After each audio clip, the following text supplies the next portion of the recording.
2024 Lok Sabha election के करीब आते ही ईवीएम वर्सेस बैलेट पेपर का मुद्दा वापस जोर पकड़ने लगा है। विपक्ष इल्जाम लगा रहा है कि भारतीय जनता पार्टी ईवीएम की चोरी कर रही है। अखिलेश यादव ने कहा, मशीन मशीन है, मशीन पर कोई भरोसा नहीं कर सकता। मायावती का कहना है कि ईवीएम मशीन पर हद से ज्यादा धांधली और बेईमानी हो रही है। कोई भी बटन दबाओ, वोट भाजपा पर ही जा रहा है। विपक्ष की मांग है कि या तो पेपर बैलेट सिस्टम वापस लाओ या फिर हर ईवीएम मशीन को रिप्लेस करो, क्योंकि भाजपा ने ईवीएम मशीन के सिस्टम को हैक कर लिया है। क्रिया पर प्रतिक्रिया तो आती ही है। हाल ही में बीजेपी का हाथ पकड़ चुके नीतीश कुमार ने कहा, ईवीएम मशीन के आने के बाद ही देश के चुनाव में ट्रांसपेरेंसी आई है।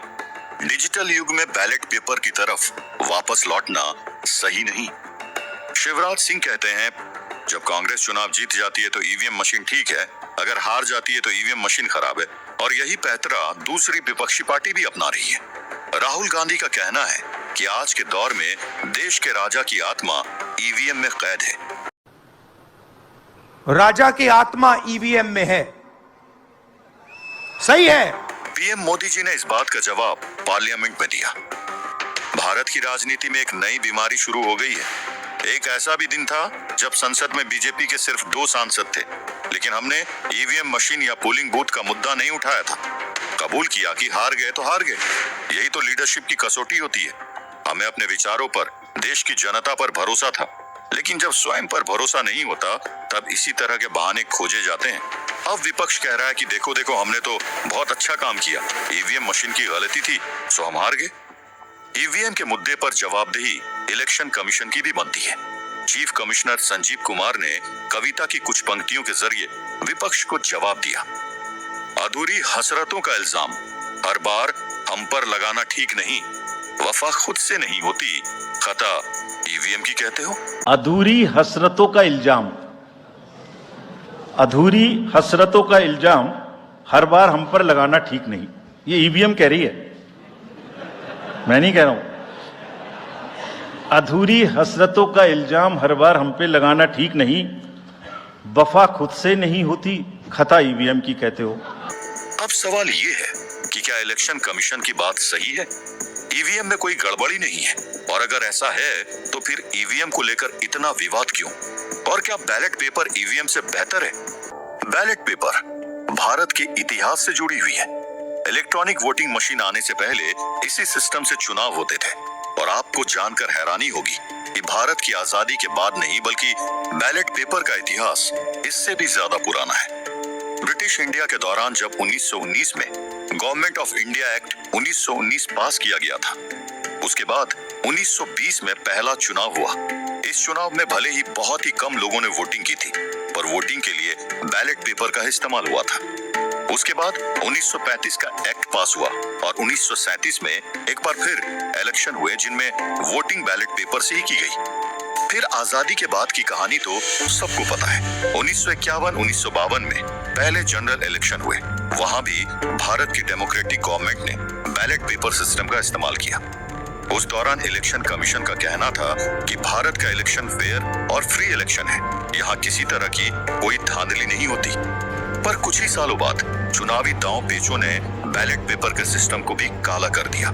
भारत में बूथ कैप्चरिंग का पहला मामला 1957 में बेगूसराय जिले की मटिहानी विधानसभा सीट पर दर्ज किया गया था। आगे बूथ कैप्चरिंग दर्जनों मामलों पर चुनाव में सामने आने लगे।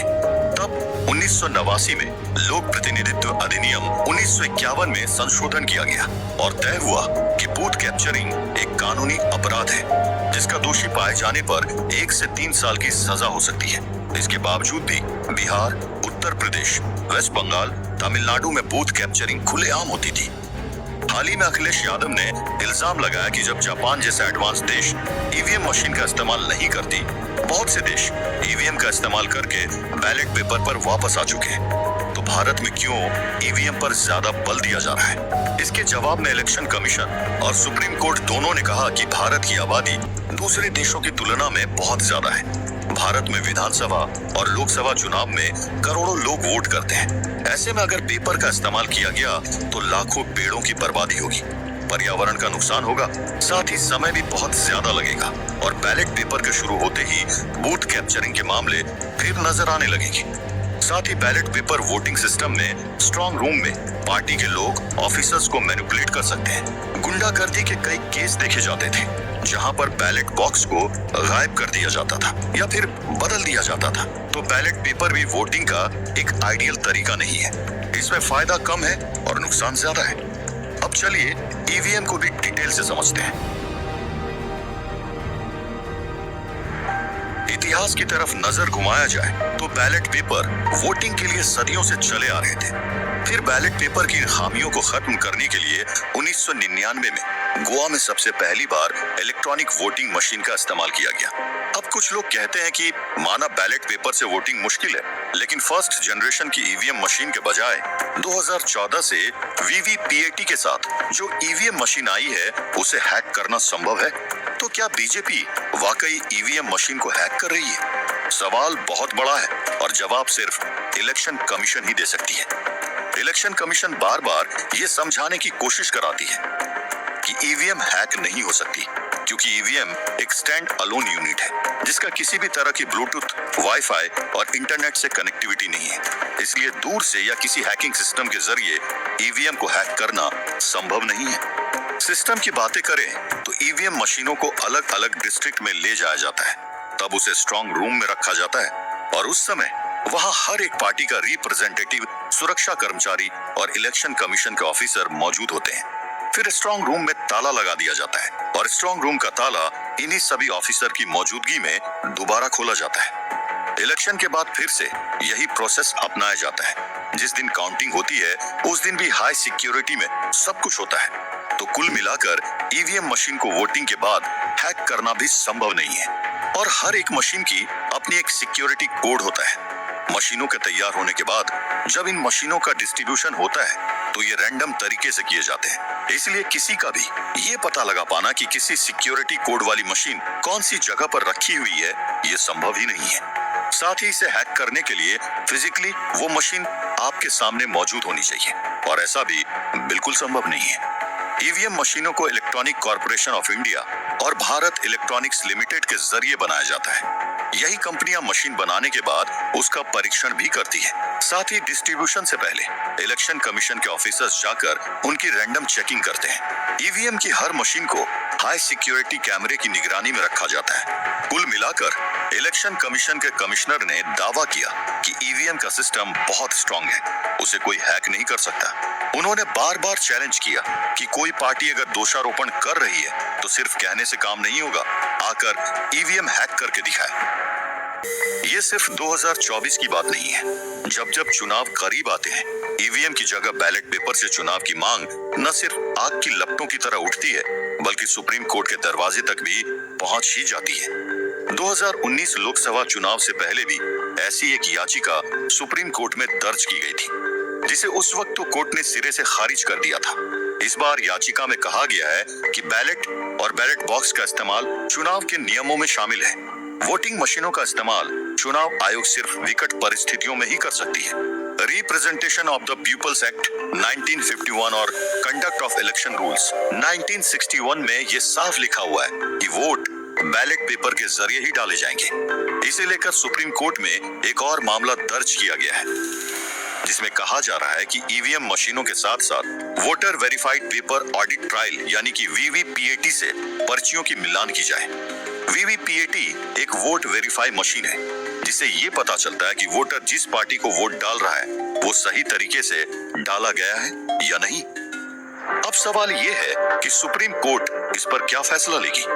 क्या 2019 की तरह इस याचिका को खारिज कर दिया जाएगा या फिर 2024 में वाकई बैलेट पेपर हर चुनावी बूथ पर नजर आएगा। सुप्रीम कोर्ट से ऊपर भारत में कुछ भी नहीं है और सुप्रीम कोर्ट ने इस तरह के मामलों को खारिज किया है, बल्कि ईवीएम मशीन की तारीफ की है। कोर्ट का कहना है कि कॉन्स्पिरेसी थ्योरी हमेशा आग की तरह फैलती है, लेकिन हमें फैक्ट पर ध्यान देना चाहिए और फैक्ट बताते हैं कि ईवीएम को हैक नहीं किया जा सकता। अब ऐसा भी नहीं है कि हमेशा ईवीएम का मुद्दा कांग्रेस, आप और विपक्ष की दूसरी सभी बड़ी पार्टियों ने उठाया है। एक वक्त ऐसा भी था जब बीजेपी भी ईवीएम को बार बार दोष देती रही है। कुछ साल पहले एक बुक आई थी, democracy at risk, can we trust our electronic voting machine, जिसके लेखक थे जीवीएल नरसिम्हा राव, जो भाजपा के जाने माने नेता हैं। इस बुक को प्रमोट किया था लाल कृष्ण आडवाणी ने। इस किताब में इलेक्ट्रॉनिक वोटिंग मशीन को इलेक्शन का सबसे खराब तरीका बताया गया था। वहीं बैलेट पेपर को डेमोक्रेसी की नींव बताई गई थी। यह किताब आज भी अमेज़न पर उपलब्ध है। लेकिन सवाल उठता है कि ऐसा कैसे? भाजपा सवाल क्यों उठाएगी? इसका जवाब है कि इस बुक को 2010 में पब्लिश किया गया था। उस वक्त यूपीए की गवर्नमेंट हुआ करती थी, इसलिए भाजपा ने भी ईवीएम पर सवाल उठाया था। लेकिन आज राजनीति का तख्ता पलट चुका है। आज भाजपा की सरकार है तो यही काम दूसरा विपक्ष कर रहा है। 2 फरवरी 2024 को दिल्ली के जंतर मंतर में आम नागरिकों और एडवोकेट ने मिलकर एक बहुत बड़ी रैली और धरना ऑर्गेनाइज किया, जिसमें नारा दिया गया कि ईवीएम हटाओ, देश बचाओ। इस आंदोलन में सुप्रीम कोर्ट के वकीलों ने सबसे ज्यादा हिस्सा लिया। एक बार फिर विपक्ष ने इल्जाम लगाया कि इतने बड़े जन सैलाब को नेशनल मीडिया पर ज्यादा कवरेज नहीं मिली। वहीं इलेक्शन कमीशन पर भी उंगलियां उठाई जा रही है। इलेक्शन को लेकर इतने मुद्दे सामने आ रहे हैं, पर इलेक्शन कमीशन रूलिंग गवर्नमेंट के दबाव में दबी हुई है और आवाज नहीं उठा रही। इसी बीच 2019 में इलेक्शन कमीशन पर भी आरोप लगे। आरोप दिल्ली हाई कोर्ट में आरटीआई पिटीशन के तहत दर्ज किया गया था, जिसमें दावा किया गया कि 20 lakh EVM machine manufacturing unit गायब है। इलेक्शन कमीशन ने इसके लिए जांच कमेटी बिठाई और जांच के बाद इलेक्शन कमीशन ने कोर्ट जाकर दावा किया कि ऐसा कुछ नहीं है। हमारा सिस्टम बहुत स्ट्रांग है। 2 कंपनी के अलावा और कोई कंपनी ईवीएम नहीं बनाती। एक भी ईवीएम मिसिंग नहीं है। जितनी की डिलीवरी हुई है उतनी इलेक्शन कमीशन तक पहुंच चुकी है। इलेक्शन कमीशन ने यह भी कहा कि दुविधा खत्म करने के लिए ईवीएम के साथ साथ वीवीपीएटी की भी शुरुआत की गई, ताकि वोट डालने वालों से लेकर काउंटिंग तक सबको डबल वेरिफिकेशन मिल जाए। अब दोनों सिस्टम को एक साथ हैक किया जाए, ऐसा संभव नहीं है, क्योंकि कौन सी वीवीपीएटी मशीन किस ईवीएम के साथ अटैच होगी ये तो बनाने वाले को भी पता नहीं होता है। सवाल ये भी उठाए जाते हैं कि बहुत पहले अमित शाह ने कहा था आधार कार्ड के सिस्टम को कोई हैक नहीं कर सकता, लेकिन आज आधार हैक होने की कई घटनाओं की जानकारी सामने आती है।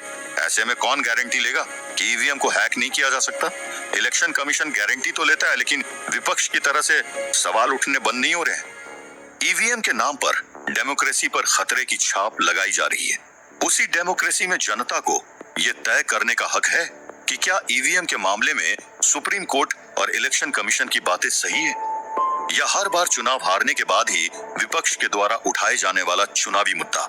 क्योंकि विपक्ष में चाहे बीजेपी हो या कांग्रेस, ईवीएम का मुद्दा हर कोई उठाता है। ईवीएम वर्सेस बैलेट पेपर की इस चुनावी जंग में आपकी क्या राय है? हमें जरूर बताएं।